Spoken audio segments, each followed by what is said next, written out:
Pilot sightings of UFOs are not exclusive to Earth's atmosphere.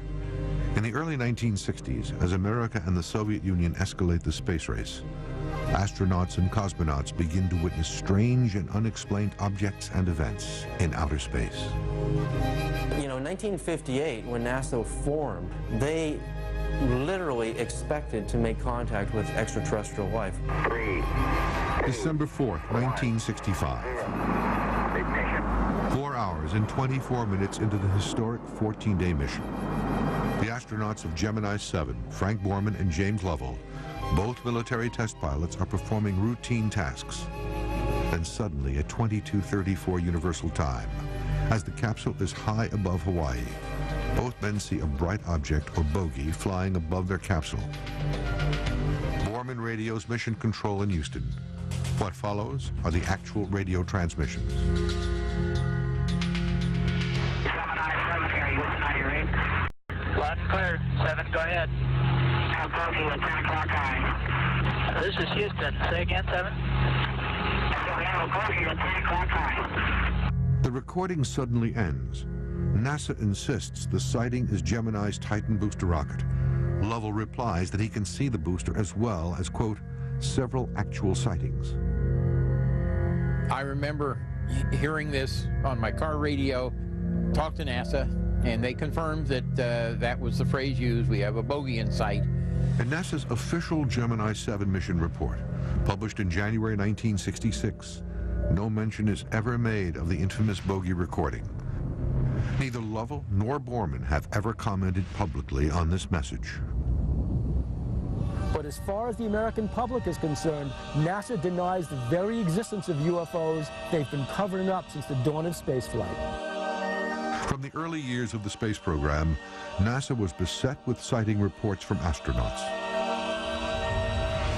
September 13th, 1966. Gemini 11 astronauts Richard Gordon and Charles Pete Conrad see something strange on their 16th revolution of Earth, 27 hours and 47 minutes after takeoff. Conrad radios ground control.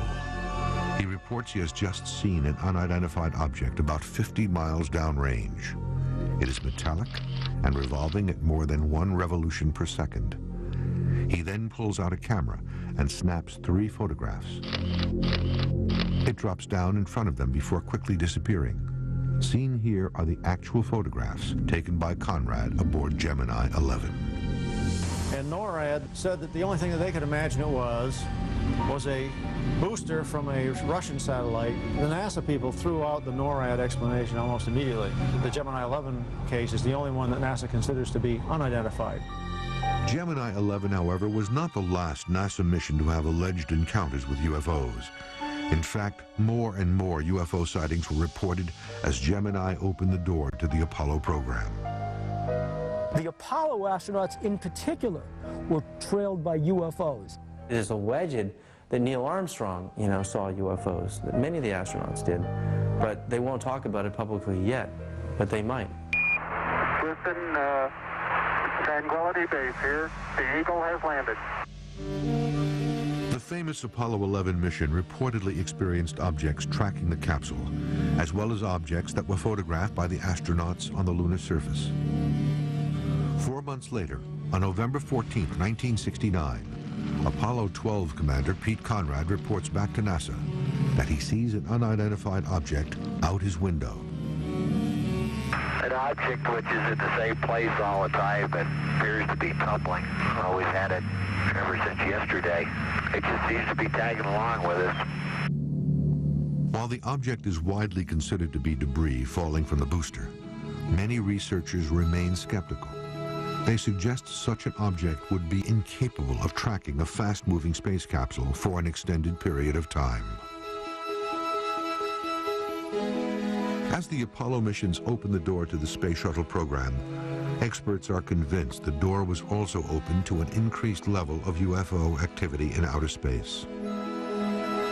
In 1981, NASA initiates the space shuttle program, and with it, an unprecedented wave of UFO sightings, including astounding audio and video evidence.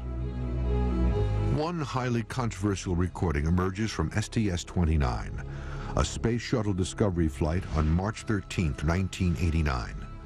Astronaut John Blaha reports the sighting of something unusual. One of the NASA transmissions that wasn't successfully sanitized, back in 1989, one of the astronauts on a space shuttle said, "We're still looking at the aliens." It was as plain as day. The following recording was reportedly intercepted by a ham radio operator in Maryland.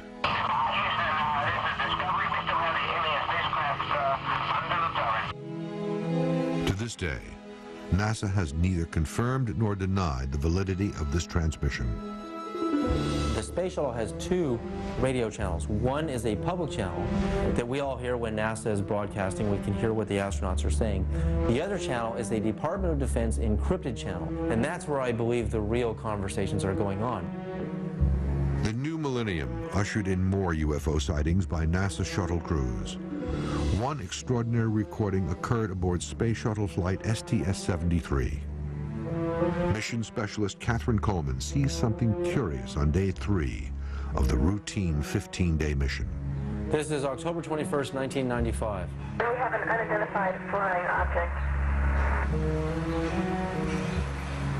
And nothing after. I mean, there she is. Catherine's just floating around in there. And that's where I believe they went on to the Department of Defense encrypted channel on the space shuttle, and they continued the conversation.